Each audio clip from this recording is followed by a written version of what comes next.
Hello and welcome to IBTimes TV. I'm Leanna Brinder, Business Editor for the International Business Times. Joining me now is Fayez Choudhury. He's the CEO of the International Federation of Accountants. So hi, thanks for joining us. Well, thank you for asking.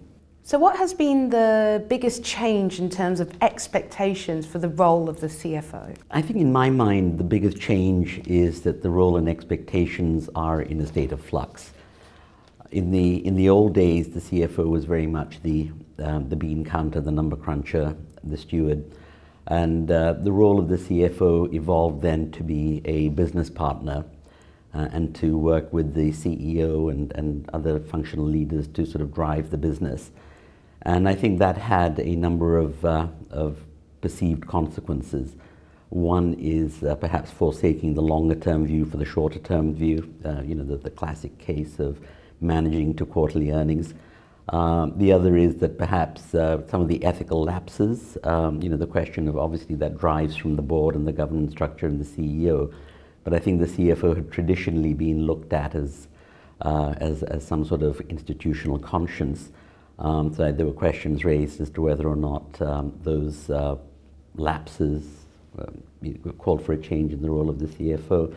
So I think now it's an interesting debate. I think the minority view is that the CFO role as it stands now is untenable, that you're balancing a business driver with a steward and those two roles are in conflict, and that you should go back to the model of the controller who is the record keeper and the integrity of the books, and the financial manager who provides financial input into running the business. I think we take the view that that perhaps is too extreme, but certainly that the CFOs need to be recentered on all the balances that they have to try and maintain. In particular, the balance of steward of the organizational resources versus driving the business forward.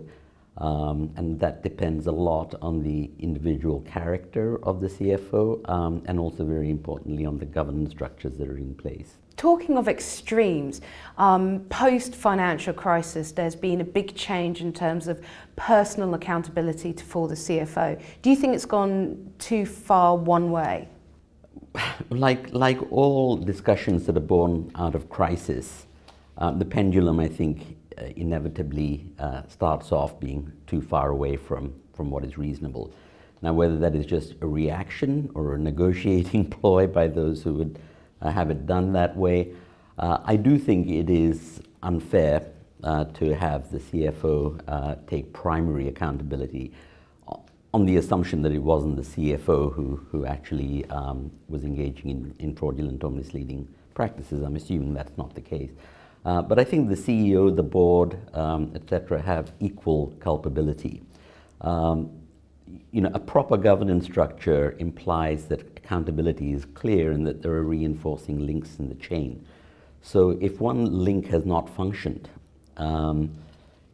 yes, then there should be personal liability and accountability if that person deliberately misled and acted fraudulently or willfully misrepresented.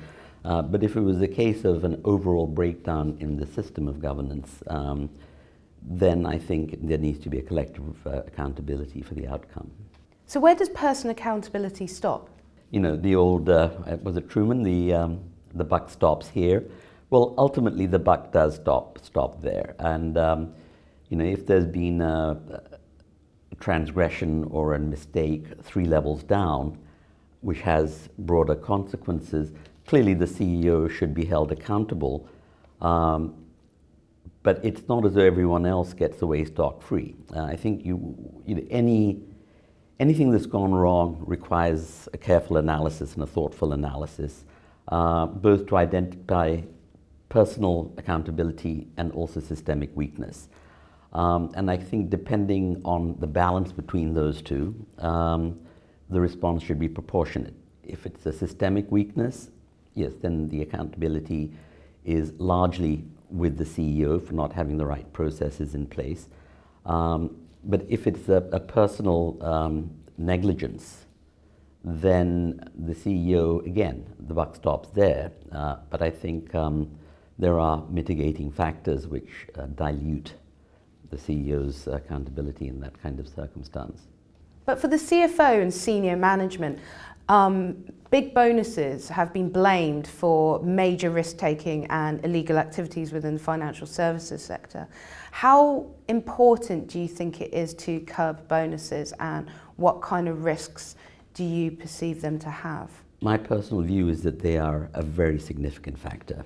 They are there to incentivize, and that's fine, provide incentives. But when those incentives become so attractive or so powerful that they cloud good judgment, that's a risk, and I think that's what manifests. So, I don't particularly see anything wrong in saying you get paid well and according to the market for what you do, and there's a high expectation that you're going to deliver on that. And if you don't, you will leave the organization or not get promoted or whatever.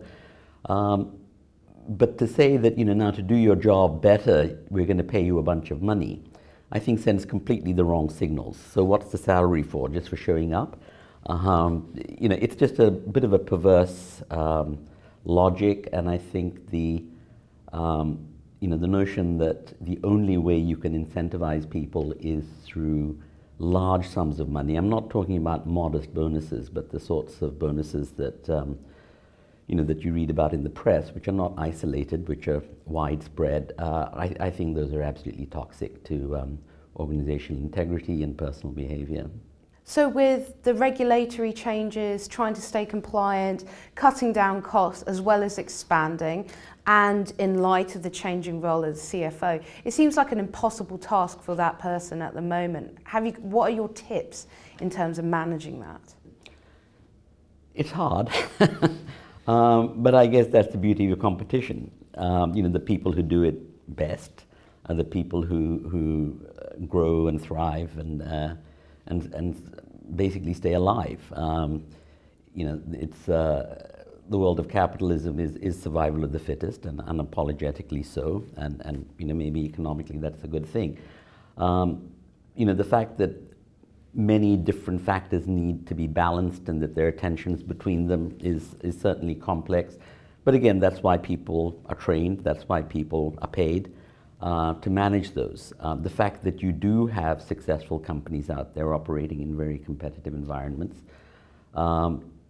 who manage to do so with organizational integrity, with good business practices, not just returning value for the shareholder, but also having a broader corporate social responsibility, shows it can, and not negatively incentivizing people to behave in inappropriate ways. That shows it can be done, and I think the challenge for any management is to kind of replicate that kind of model, which is as much to do with mindset and tone and the standards of ethical behavior that the company tries to instill in its employees. That's, in my mind, the right way. And I don't think it's easy for me to say, sitting here, without that kind of accountability. But there are people who are discharging it effectively. So that really calls into question why companies need to resort to tactics and means that are perhaps outside, the conventional sense of what is appropriate in order to compete. I think it's actually an indictment of the talent of management when they need to resort to over-incentivizing staff to produce the business results they want. Well, thank you very much for joining us. And that was Fayez Choudhury. He's the CEO of the International Federation of Accountants.